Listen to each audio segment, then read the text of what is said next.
materi hari ini teman-teman. Semoga sehat dan selalu bahagia. Nah, kali ini kita akan mereview salah satu bab yang terdapat di kitab Ihya Ulumuddin. Kitab Ihya Ulumuddin itu sendiri merupakan kitab yang dikarang oleh Imam Al-Ghazali. Nah, di mana kitab ini biasanya dikaji di pondok-pondok pesantren. Pasti kalian tidak asing kan dengan nama kitab ini? Di dalam kitab ini terdapat bab yang membahas tentang adab pengajar terhadap pelajar, di mana di sini kita akan menjelaskan tugas atau etika seorang pengajar. Yang pertama yaitu pengajar merupakan orang tua bagi pelajar. Pengajar merupakan orang tua bagi pelajar. Pengajar di sini memiliki peran penting menggantikan orang tua, di mana seseorang pengajar harus memperlakukan pelajar seperti anak mereka sendiri. Pengajar juga harus memiliki sikap lemah lembut dan kasih sayang terhadap pelajar. Al-Ghazali juga menjelaskan bahwa derajat pengajar lebih tinggi dari derajat orang tua dari pelajar. Ia berpendapat bahwa orang tua hanya berperan adanya pelajar ini hanya sementara, sedangkan seorang pengajar bisa menjadi penyebab pelajar untuk kehidupan kekal di akhirat.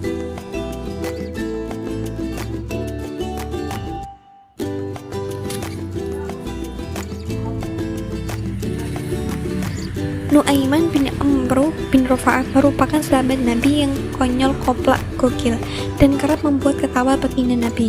Nu'aiman berasal dari kaum Ansor yang bertempat tinggal di Madinah.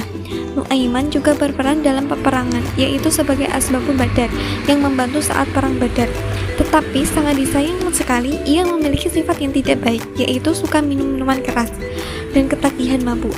Akibat kelakuannya, ia sering dihukum cambuk oleh para sahabat dan Rasulullah.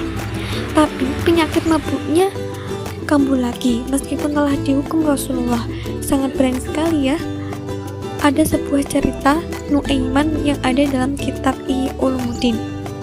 Dahulu, khamar dan arak itu belum ada hukumnya di dalam Al-Quran.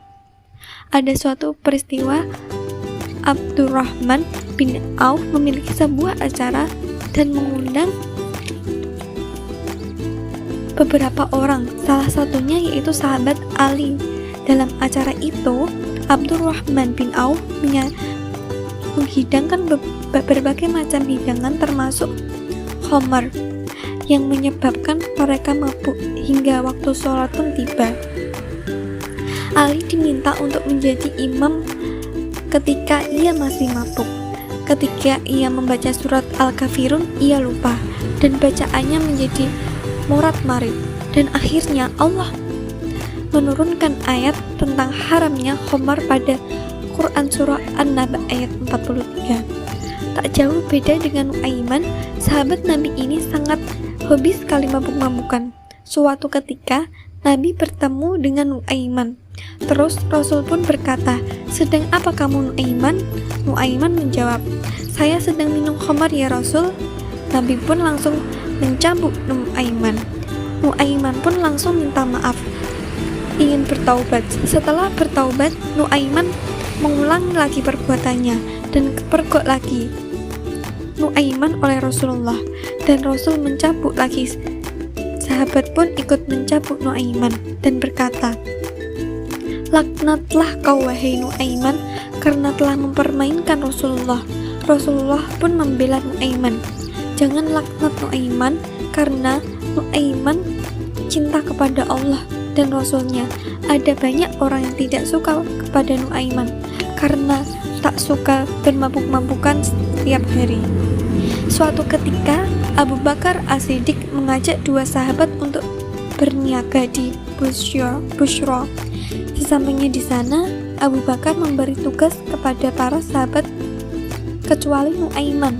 Sementara itu, sahabat Su'aib yang dikenal sebagai orang yang amanah diberi tugas menjaga makanan. Sementara menjelang siang, Nu'aiman mulai kelaparan dan meminta makanan yang dijaga oleh Suwaibah menolaknya. Ia berkata bahwa tak akan mengeluarkan bekal makanan ketika Abu Bakar tiba. Nuaiman pun merasa jengkel dan ia berkata, "Sungguh aku akan membuatmu marah, wahai Suwaibah." Ketika itu muncullah sekelompok kafilah di sekitar mereka. Nuaiman pun mulai bereaksi dan mencoba bicara dengan kafilah itu. "Wahai kafilah, apakah kamu membeli budakku yang tangkas dan pandai bicara?" Kemudian kafilah itu setuju untuk membeli budak itu. Nuaiman pun memberi pesan kepada Nuaiman bahwa budaknya memiliki aib. Dia selalu berkata, "Saya orang merdeka, bukan budak."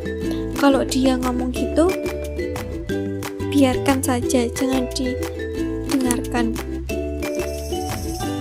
Kafilah pun mendatangi Suwaibah dan berkata, "Kami telah membelimu." Ia pun berkata, "Aku orang merdeka." Nuaiman itu seorang pembohong. Lalu kafilah berkata, "Kami telah diberitahu bahwa kamu akan berkata seperti itu," dan menarik Suwaibah dengan tali dan membawanya pergi. Ketika Abu Bakar datang, sontak terkejut karena Suwaibah tidak ada. Dengan santainya Nuaiman menjawab bahwa Suwaibah telah dijual olehnya.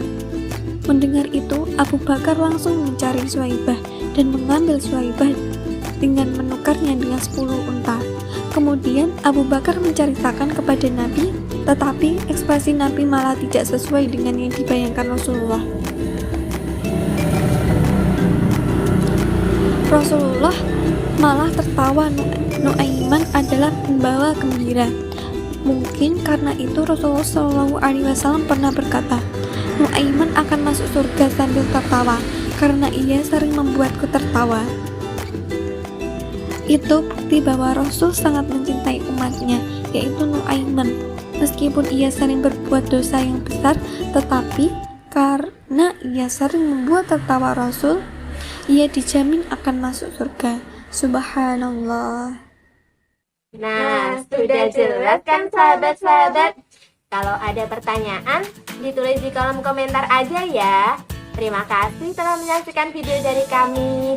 Wassalamualaikum warahmatullahi wabarakatuh.